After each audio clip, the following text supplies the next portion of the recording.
E começando a revisão do capítulo 25 de Boruto TBV, o capítulo tem início com todos já de volta a Konoha.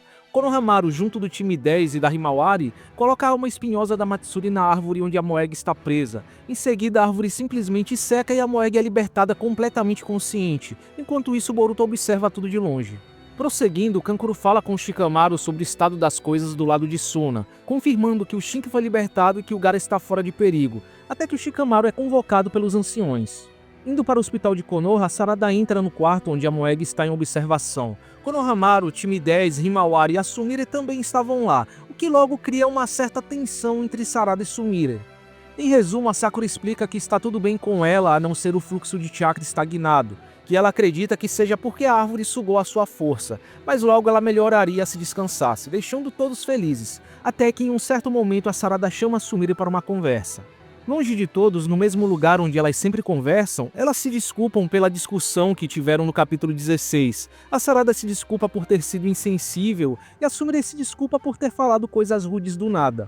Mas em parte a Sarada concorda que a Sumire tinha razão, admitindo que ela foi covarde em relação aos seus sentimentos e sua própria falta de força. Ela estava desviando seu olhar da realidade que estava bem na sua frente. Além disso, lembrando a Sumire da vez em que ela a questionou sobre se ela gostava do Boruto, a Sarada admite que até aquele momento não tinha pensado no que ela achava dele, até que em um determinado momento se deu conta de quanto tempo passava pensando nele por conta dele estar sempre em algum problema, mas chegou ao ponto de que ela não sabia se estava preocupada por ser uma parceira de time dele ou por algo mais, ao ponto de que ela começou a se sentir inútil e se questionar se deveria almejar ser Hokage, ao mesmo tempo que lembra das palavras da Yodo sobre ela estar se enganando inconscientemente. Por fim, admitindo que já havia parado com isso e confessando a Sumire que também gostava do Boruto, e que o desejo de ajudá-lo por si só vai deixá-la mais forte. Por isso sente que pode se tornar Hokage. Era assim que ela estava se sentindo agora. Enquanto isso, Aida assiste a tudo, surpresa e agindo como se estivesse vendo uma novela. Por sua vez, a Sumire diz que já sabia há muito tempo sobre os sentimentos da Sarada, pois estava tudo na cara, e agradece por ela ter se aberto com ela desse jeito, sentindo que agora que elas conversaram não precisava mais se segurar, e a Sarada concorda que o mesmo valia para ela. Enquanto isso, Aida lamenta que elas tenham soltado uma pedrada dessas bem quando ela não estava presente, e pede para que o time sensorial a conecte com elas, ao mesmo tempo que elas andam felizes pela vila, finalmente se reconciliando. Prosseguindo, o foco muda para Himawari na casa dos Uzumakis, aparentemente em meditação, fazendo uma espécie de treinamento mental com a Kurama, onde a Kurama tenta ensiná-la a não lutar dependendo puramente da força bruta, mas do chakra. Para isso ela precisaria de um controle de chakra muito acima de um ninja comum. A Himawari diz que entende isso, inclusive confirmando que de fato ela é uma ninja, mas a Kurama retruca dizendo que ela não entendeu nada e que, seja como for, ela estava longe de ser uma shinobi comum, alguém que carrega uma biju, uma jinjuriki, mas logo corrige essa sua fala, dizendo que é um pouco diferente. Mesmo sendo uma humana, a Himawari estava mais próxima de ser algo como ela ou Jura, o que deixa a Himawari confusa sem entender o que a Kurama quer dizer com isso.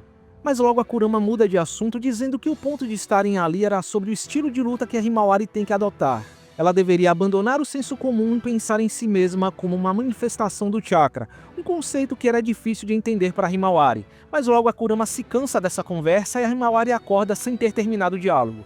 E chegando ao final do capítulo, o Boruto, que estava assistindo a Himawari de longe, também começa a meditar e aparece num lugar aparentemente no seu subconsciente que lembra muito o lugar onde o Momoshiki foi derrotado, os restos de uma Shinju destruída, onde o Boruto se encontra com o Momoshiki. Eles têm uma conversa até que bem amistosa, o Momoshiki se mostra surpreso por ele ter entrado em contato com ele, e o Boruto meio que brinca com o Momoshiki, chamando ele de encostado e perguntando se ele ainda tá emburrado como sempre, mostrando que talvez essa não seja a primeira vez em que eles se encontram nesses últimos anos. Desapontado, Momoshiki lamenta pelo Boruto ter sobrevivido mais uma vez e continuar vivendo sem preocupações, e também pelo dia em que ele o salvou do Kawaki, porque agora sua reencarnação é impossível e ele nem consegue controlar a mente do Boruto. Ele apenas desejava a morte do Boruto para que a sua alma fosse livre e desaparecesse. Mas o Boruto lhe faz uma proposta, pedindo para que ele empreste a sua força para derrotar o Jura em troca de seu corpo. E o capítulo termina em uma última página mostrando Sarada e Sumire falando sobre o Boruto não perceber os sentimentos delas, justamente o que a Sarada gosta nele.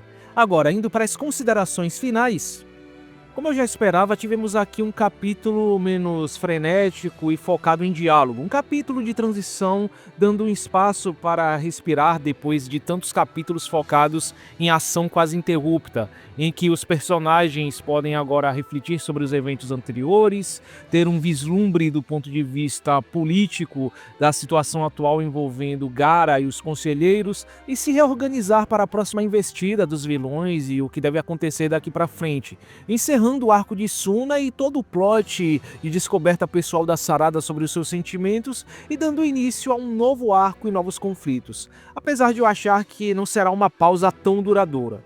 Infelizmente, pelo jeito, a Moeg foi salva sem nenhuma surpresa, bem diferente do que eu estava imaginando nos últimos capítulos. Sinceramente, para mim foi uma decepção a forma como a Matsuri foi desperdiçada aqui. Foi um banho de água fria. Foi criada toda uma expectativa em cima dela, a obra meio que sugeriu a possibilidade de, no mínimo, uma luta contra o time 10, mas no fim não entregou nada. Ela não teve qualquer desenvolvimento de caráter ou ao menos uma única luta decente. E a que teve, por assim dizer, foi em off.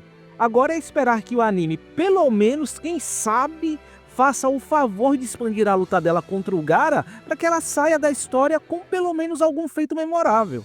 Eu acho que essa foi a minha primeira grande decepção com Boruto TBV até agora. Mas pelo menos isso reforçou algo que eu já venho observando nos últimos 2 capítulos. Parece que o Ikemoto quer encerrar o plot das Hito Shinjus o mais rápido possível. 2 das 5 Shinjus já foram derrotadas sem muita cerimônia, e eu não me surpreenderia se a próxima luta contra as Shinjus já fosse a última. Em contrapartida, a cena do Konohamaru abraçando a Moeg foi um reencontro bonito que, em poucas ações, mostrou o quanto ele ama e se preocupa com ela. Podemos também ver os novos trajes de Himawari e Nojin. Eu acho que a essa altura muita gente já deve ter comentado sobre esse detalhe, mas se percebe que esse novo traje do Inojin parece fazer alguma referência ao traje da Hinata do Shippuden, assim como o traje da Himawari parece ter alguns aspectos referentes aos trajes da Ino em alguns flashbacks da Sakura.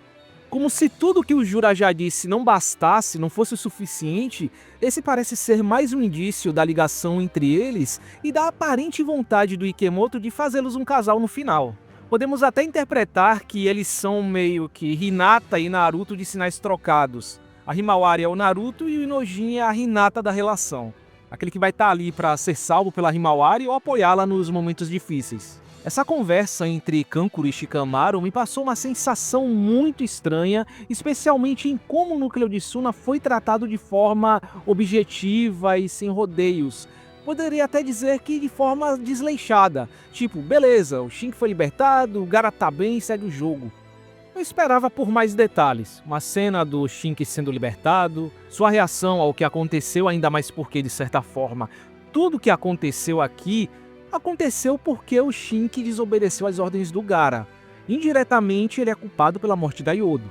Sei lá, tudo me pareceu muito jogado, como se o autor quisesse correr com certos pontos da história e pronto. E eu acho que agora podemos dizer que, de fato, a Yodo morreu, já que ninguém deu sinal de que ela pode ter sido salva ou algo parecido. A menos que tudo tenha acontecido em off e veremos ela viva do nada, como se nada tivesse acontecido e pronto.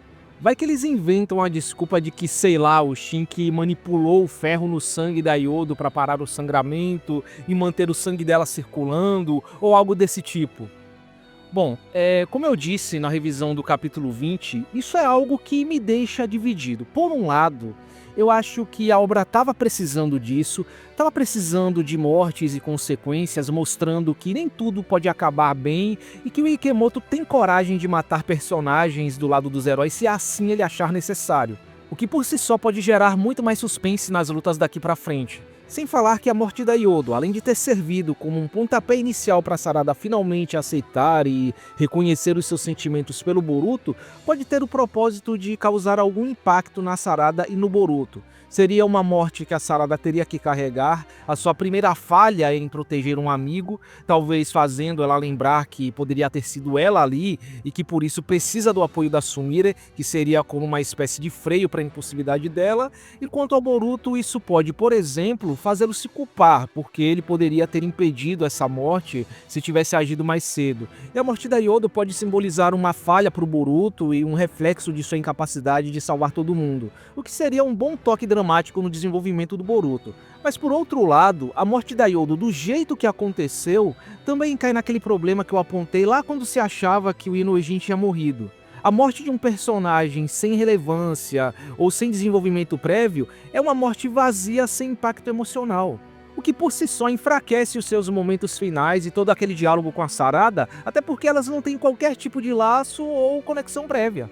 Ainda que a Yodo seja, sei lá, uma personagem de terceiro escalão na história e a sua morte tenha servido para um propósito específico, como um dispositivo para elevar a Sarada e evidenciar os seus sentimentos pelo Boruto, o que pra mim é ok, já que cada personagem tem o seu papel na história, nem todo mundo precisa ser super relevante ou ter uma morte com um grande propósito na história, a morte da Yodo foi crua. Até o Araya morrendo teria mais impacto. Eu pergunto a vocês, o que é melhor? Uma personagem random de Suna morrendo, ou um personagem com uma história, motivações, ou no mínimo, com um laço real com a Sarada morrendo nessa situação?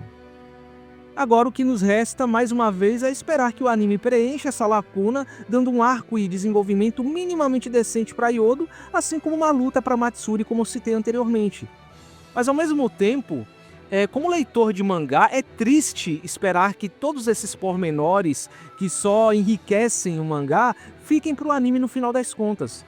Se tem uma coisa que eu acho uma merda no mangá de Boruto é isso. Eu não me importaria em esperar mais uns meses só pra Yodo ou qualquer personagem mais secundário ter um arco decente. Bom, o trecho do hospital foi rápido, mas nos trouxe alguns detalhes bem interessantes sobre o estado em que alguém fica após ser libertado da árvore. Se a Moeg, que ficou presa por pouco tempo, já saiu com falta de chakra, o que podemos esperar do Sasuke, que ficou preso na árvore por anos? Tudo bem que, supostamente, ele deve ter mais chakra que a Moeg, mas algo me diz que ele não deve sair ileso dessa situação. Talvez, mesmo após ele ser libertado, ele ainda fique em coma por algum tempo. O que significa que a derrota do Hidari não garante necessariamente a volta imediata do Sasuke à história.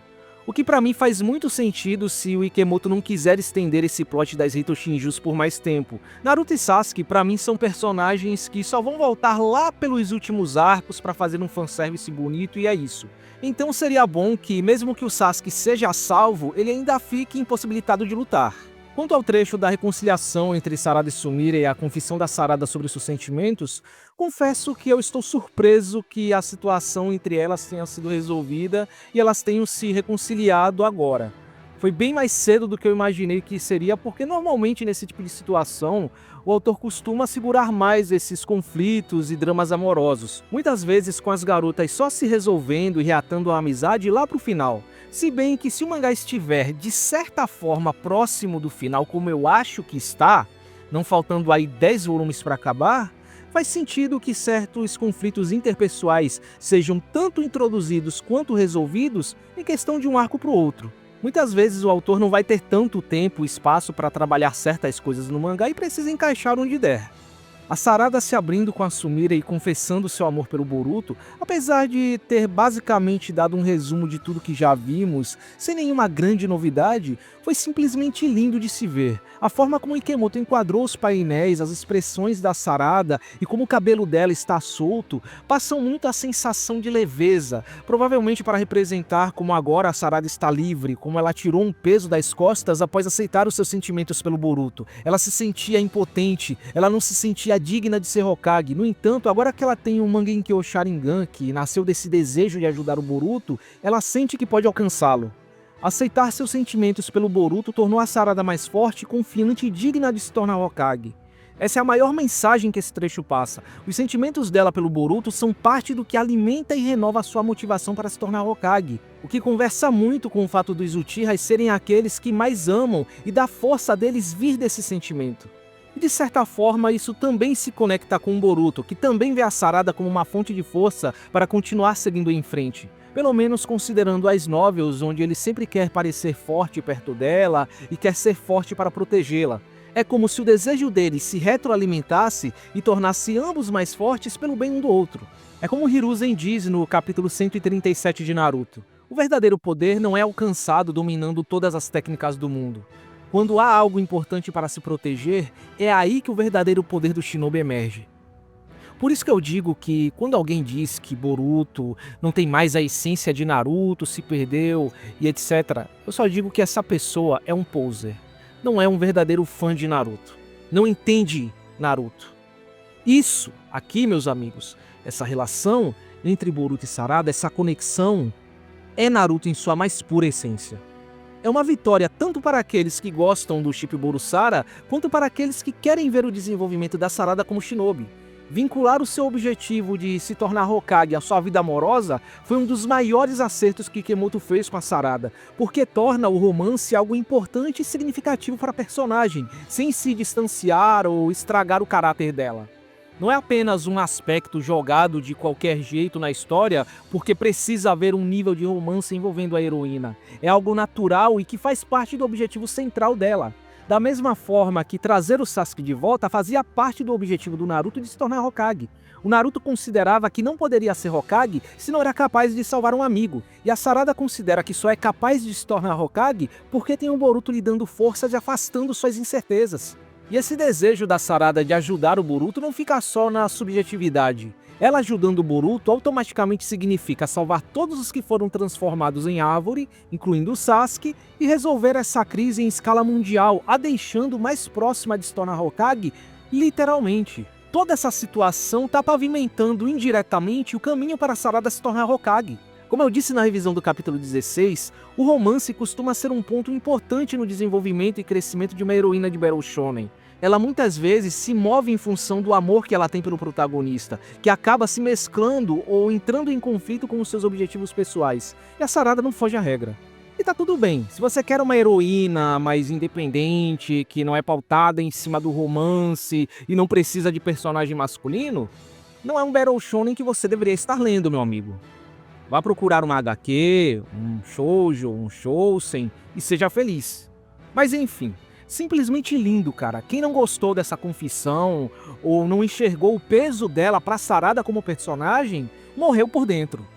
Esse trecho também confirma muito do que eu disse na revisão do capítulo 16 em relação a tudo que a Sumire disse a Sarada e o que ela queria dizer na realidade.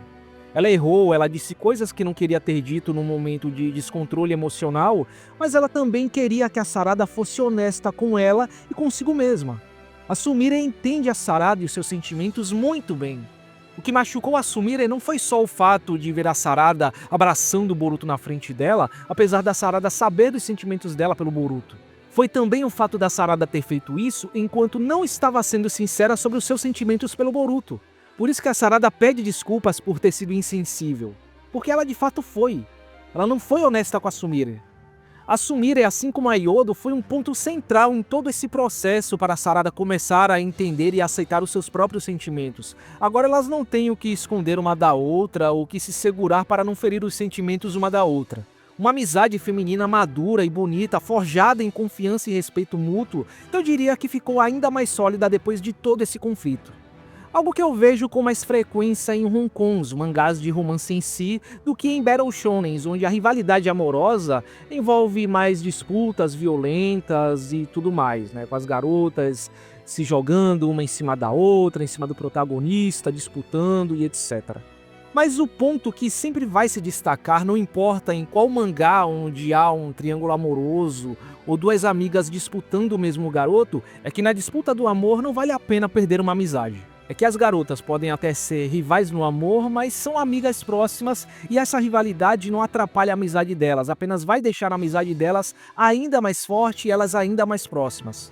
Ao meu ver, apesar de Sakura e Ino ter sido melhor construído e envolver mais drama, com ambas se resolvendo após uma luta, diria que foi um relacionamento muito prejudicial para a reputação da Sakura no clássico. Fico feliz que, diferente do Kishimoto, Ikemoto tenha dado um relacionamento mais leve entre Sarada e Sumire, com uma rivalidade respeitosa. Só o fato da Sarada perceber que ela e a Sumire têm sentimentos pelo Boruto e o Ikemoto não transformar as duas em tsunderes disputando a atenção do personagem principal, cujo foco é salvar o mundo, eu já considero uma vitória.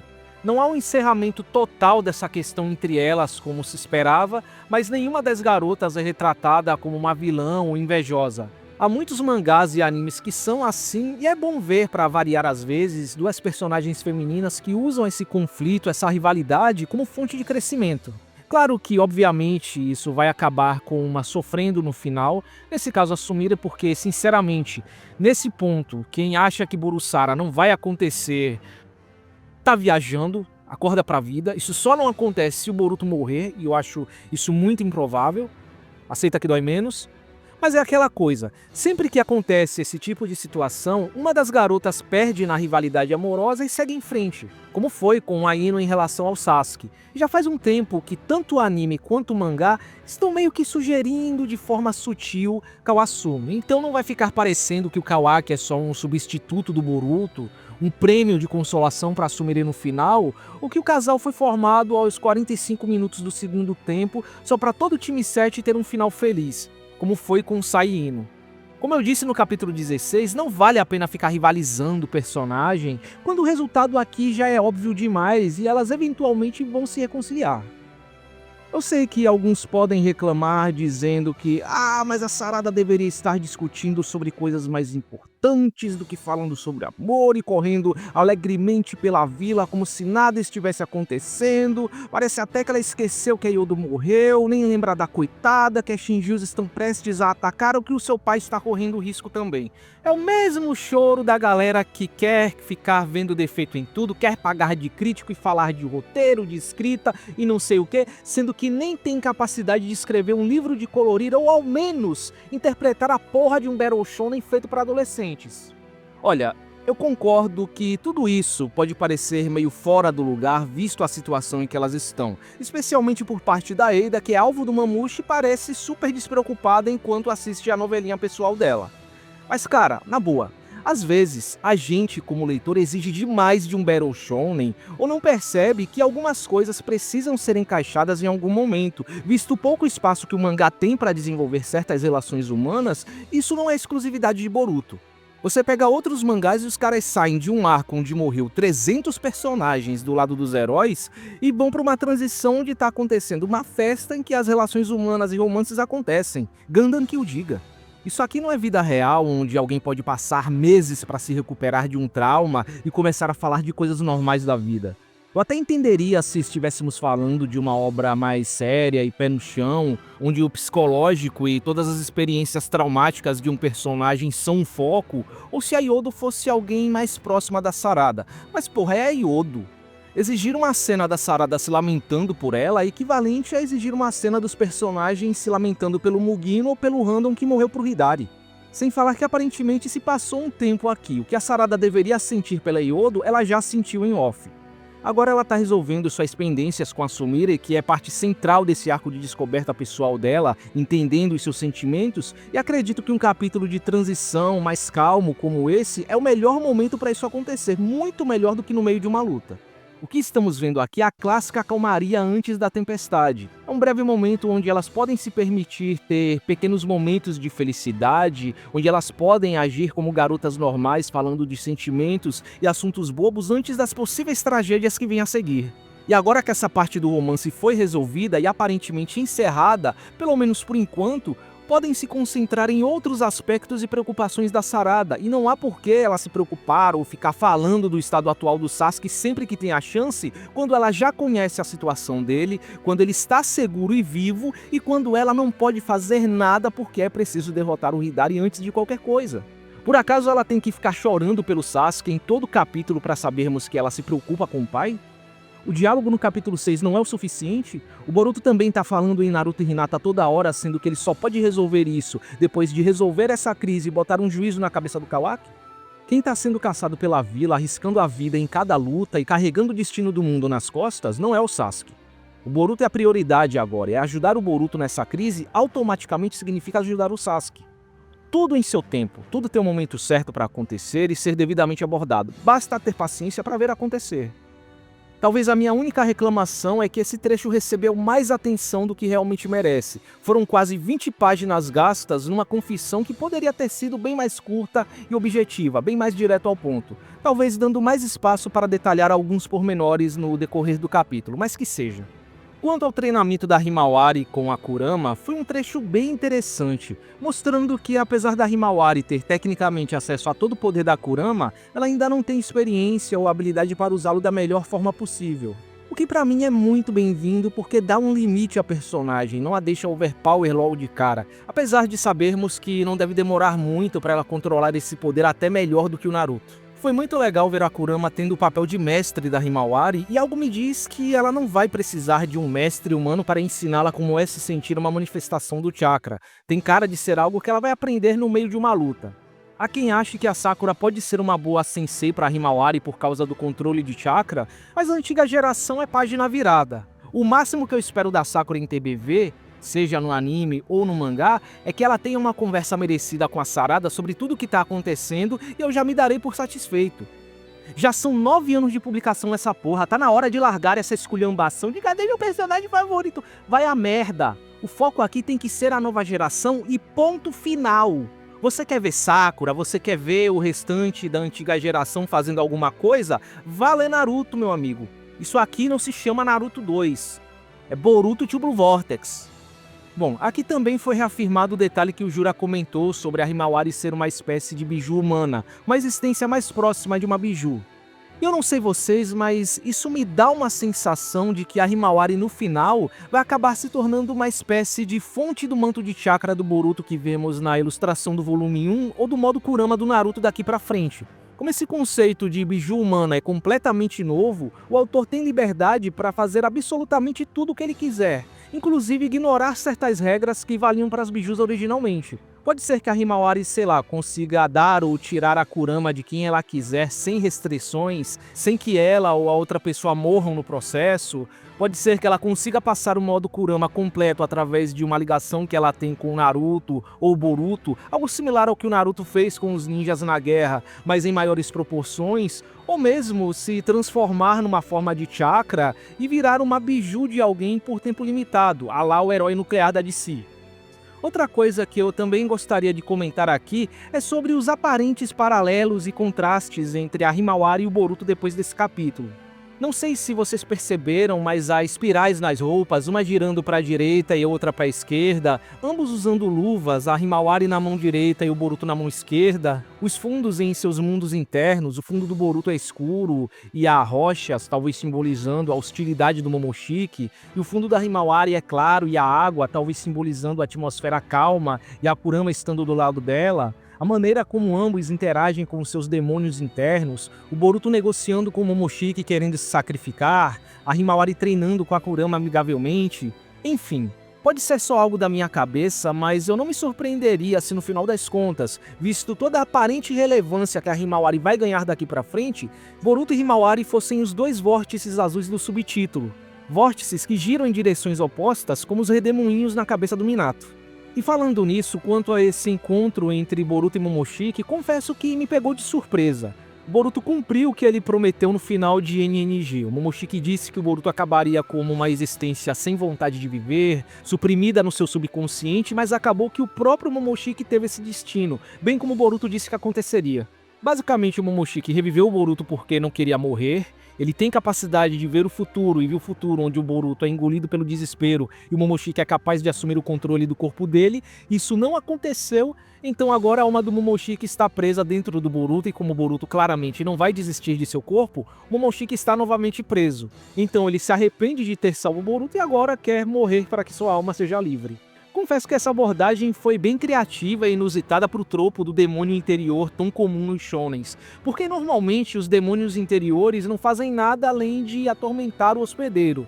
Já aqui foi o contrário, de certa forma o Boruto é quem está sendo o demônio para o Momoshiki, condenando ele a um vazio existencial, uma prisão em sua própria mente da qual ele não pode sair e tirou todo o propósito e vontade de viver do Momoshiki. O Boruto de fato venceu o Momoshiki aqui. O Momoshiki está numa situação deprimente e patética, a pior humilhação possível para um ser que se considera um deus.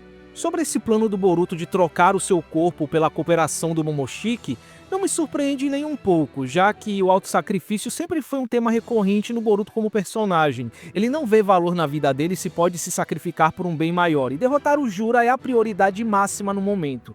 O Boruto podendo controlar o karma sem restrições, se aproveitando do boost de força que o karma dá, das habilidades do Momoshiki e sem o risco do Momoshiki atrapalhar, pode deixá-lo no mesmo nível do Ishiki agora que ele tem um corpo treinado e várias técnicas de alto nível que podem ser potencializadas pelas habilidades do Momoshiki. Mas aí você se pergunta, mas como é que ele vai garantir que o Momoshiki não será uma ameaça? Bom, eu acho que ele já tem uma contramedida contra isso, o Kawaki. Ele deve estar contando com o Kawaki para matar o Momoshiki após tomar o seu corpo. Por isso que ele sugere que o Kawaki faça isso caso o Momoshiki tome o controle dele quando eles voltam a trabalhar juntos. Me parece que desde o começo o Boruto tá planejando desistir do seu corpo pelo poder do Momoshiki para derrotar o Jura e morrer logo em seguida. E a gente pode ter tido uma dica dessas intenções do Boruto no capítulo 6, quando ele disse a Sarada que depois de salvar o Sasuke e todos que estão presos nas árvores, ele ia, mas nesse momento ele fica calado, desconversa e vai embora. Eu acho que ali ele quase ia dizendo que planejava morrer e acabar com o Momoshiki, mas não queria que a Sarada soubesse. Mas a gente sabe que o Boruto não vai morrer e naquele flash forward do capítulo 1 de NNG, provavelmente o Boruto já consegue controlar o poder dele sem restrições e já não é uma ameaça ao Naruto do ponto de vista do Kawaki porque ele quer mandá-lo para a mesma dimensão onde o Naruto está e não matá-lo, apesar de que ele quase fez isso em NNG também. Provavelmente voltaremos ao conflito que a Sarada teve no capítulo 69, mas agora confrontando o Boruto dizendo que ele não deve carregar tudo sozinho, que ele deve confiar mais em seus amigos, questionando se ele não tem fé neles e mostrando que há pessoas que o amam e o querem vivo, convencendo ele a não dar o seu corpo para o Momoshiki e suprimi-lo até o ponto do Momoshiki desaparecer ou ser nada mais do que um eco na consciência dele. Ou simplesmente o Momoshiki vai se tornar amigo do Boruto até o final, o que é o mais provável se tratando de um Battle Shonen. Sempre começa assim, é uma união unilateral, onde o protagonista e a entidade começam a trabalhar juntos por interesses, até que a relação entre eles vai se estreitando e vai se tornando amizade e respeito. O tropo do demônio interior quase sempre acaba nisso, algo que eu já expliquei na revisão do capítulo 72 de Boruto NNG. Há todo um motivo e uma mensagem por trás disso para isso ser tão utilizado assim. E uma conversão do Momoshiki até conversaria muito com o tema principal de Boruto, o amor. Porque seria um ser que não conhece o amor, aprendendo o que é o amor e companheirismo através das ações do Boruto. Não esqueçam que esse é mais um Battle Shonen genérico e simples, certo? Isso não é nenhum demérito. Tudo bem ser assim. Eu não sei por que o fandom tem essa aversão ao básico, velho. Sinceramente. Eu vejo 1001 teorias sobre o Momoshiki, sobre como o Boruto vai sair do controle dele e blá blá blá. E a maioria é sobre o Momoshiki virar uma espécie de Sukuna de Boruto. Ignorando completamente o básico, completamente a possibilidade mais provável sobre o personagem, que é virar amigo do Boruto, que é se aliar ao Boruto de bom grado no final.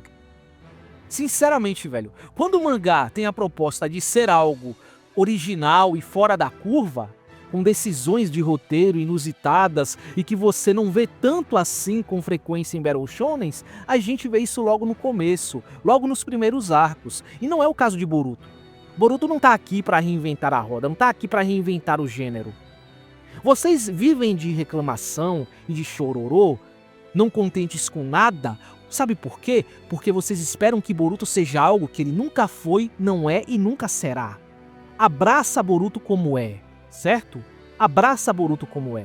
Se você abraçar Boruto como ele é, se você abraçar Boruto pelo que o autor quer te passar, você vai gostar muito mais da obra. Agora, se você quiser que isso aqui seja o pináculo da perfeição dos Battle Shonens, o Battle Shonen com o roteiro mais inusitado e original possível, meu amigo, a única coisa que te espera é a decepção. É a decepção, certo? Por último, quanto às minhas expectativas para o próximo capítulo, não há muito segredo. Eu acho que boa parte do capítulo vai se focar no acordo entre Boruto e Momoshiki. Com sorte, podemos ter algumas informações sobre o Jubi e suas origens, e na reunião do Shikamaru com os conselheiros, onde eu acho que algo vai dar ruim para o Shikamaru. Por quê? Por mais que a missão em Suna tenha sido um sucesso, perguntas vão surgir. Especialmente com relação a onde o Shikamaru tirou essas informações, perguntas que ele não pode responder.